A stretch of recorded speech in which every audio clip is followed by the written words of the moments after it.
By every metric his employer cared about, he had failed.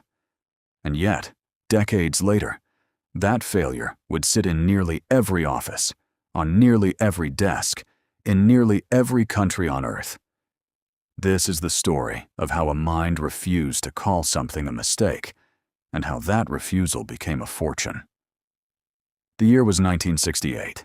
The chemist was Spencer Silver, working inside 3M's research division.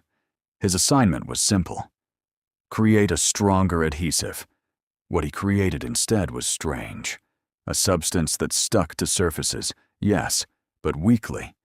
It could be peeled away cleanly, endlessly, without leaving any residue. It broke every rule an adhesive was supposed to follow. Inside a company built on strong bonds, Silver had created a bond that refused to commit. By the logic of his job, this substance had no purpose. It failed the assignment. It should have been discarded, filed under "does not work," and forgotten. But Silver did something unusual. He didn't file it away as a failure. He filed it away as unexplained potential. For years, he presented it to colleagues. He gave internal talks about it. Nobody could find a use for it. Most people walked away unconvinced. This is where the story becomes less about chemistry and more about the human mind. Most people, after seeing an idea rejected again and again, eventually abandon it. Holding on to something everyone else dismisses is emotionally expensive. It creates doubt. It invites embarrassment. Letting go is easier. Silver didn't let go. That single decision, refusing to accept the label of failure, became the turning point that changed everything. Then, almost by accident, another mind entered the story. Art Fry, another employee at 3M, sang in his church choir. He had one small but recurring frustration. The paper bookmarks in his hymnal kept slipping out. Most people would have ignored such a minor annoyance. Fry didn't. His mind connected that everyday frustration with the failed adhesive sitting unused in Silver's laboratory. A weak adhesive that could peel away cleanly wasn't a failure for a bookmark. It was exactly what a bookmark needed. This is the quiet psychological pattern behind so many breakthroughs. Someone stops asking, "What was this supposed to do?" and starts asking, "What does this actually do?"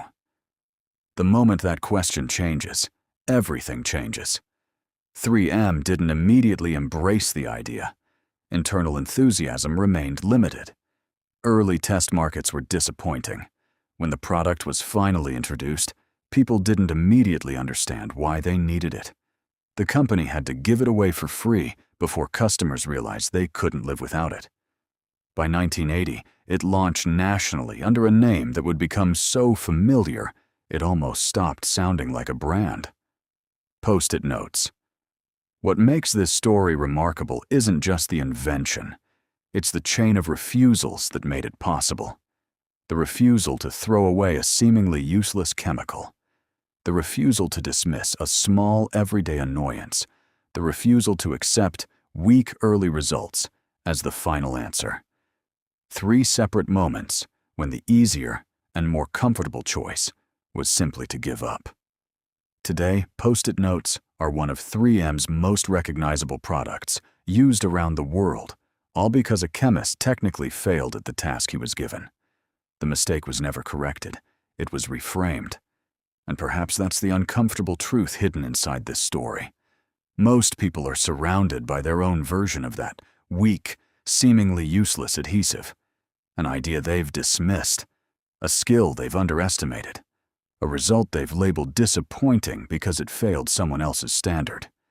The difference between a forgotten failure and a global fortune was never the chemistry. It was the willingness to ask one more question before agreeing to call it a mistake.